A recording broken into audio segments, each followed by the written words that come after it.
Assalamualaikum warahmatullahi wabarakatuh. Kali ini kelompok 1. Saya Mita Nur Aisyah Septiani bersama rekan saya Lilis Kurniasari akan mempresentasikan bahasa Indonesia yang judulnya itu kata baku. Oke, apa sih kata baku itu? Kata baku itu, pengertian kata baku secara umum adalah sebuah kata yang digunakan yang sudah sesuai dengan pedoman atau kaidah bahasa yang sudah ditentukan di Indonesia gitu.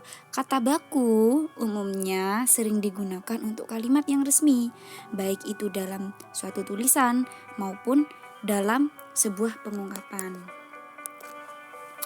Jadi, kata baku ini umumnya memang sudah digunakan untuk kalimat-kalimat yang resmi dari tulisan maupun yang bukan tulisan begitu. Lalu ini kata baku biasanya digunakan untuk apa sih?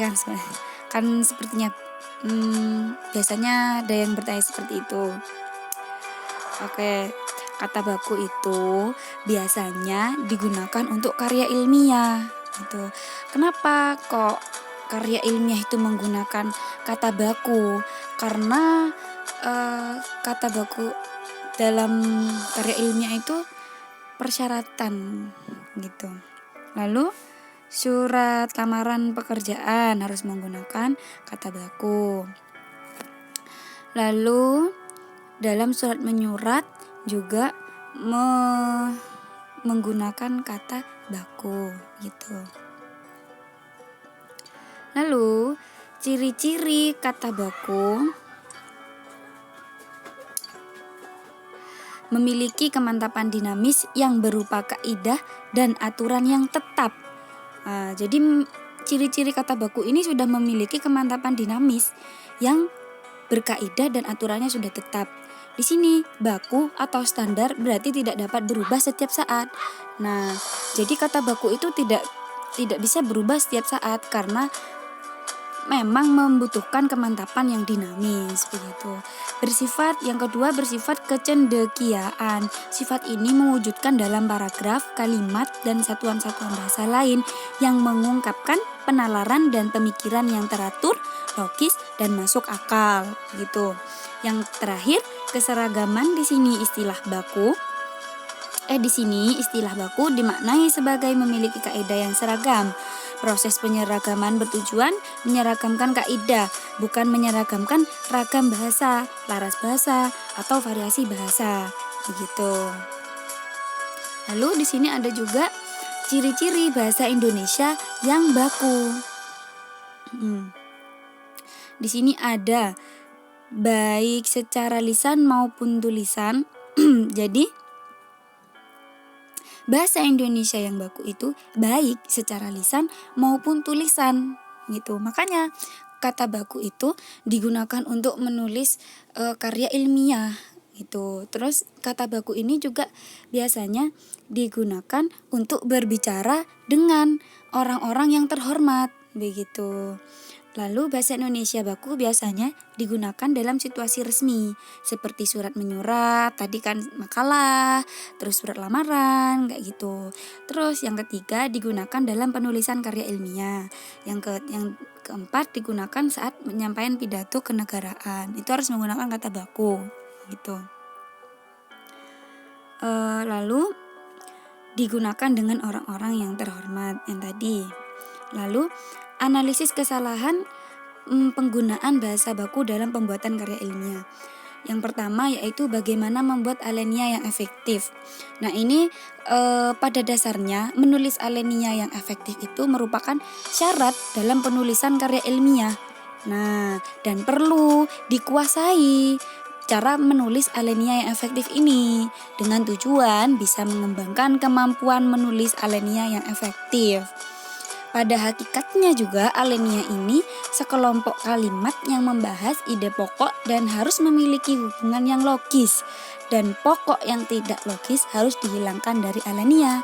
Maka dari itu ketika kita membuat karya ilmiah, kita harus memperhatikan cara penulisan alenia yang efektif karena itu sering terjadi pada pada pemula penulis karya ilmiah begitu.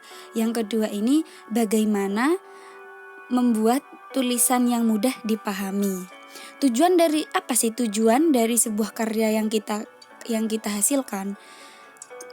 Tak lain kan untuk membuat orang mudah paham dengan ide kita dan apa yang kita pikirkan. Maka dari itu kita harus sekreatif mungkin membuat tulisan yang mudah dipahami oleh orang begitu. Lalu yang ketiga, bagaimana mengutip dengan benar.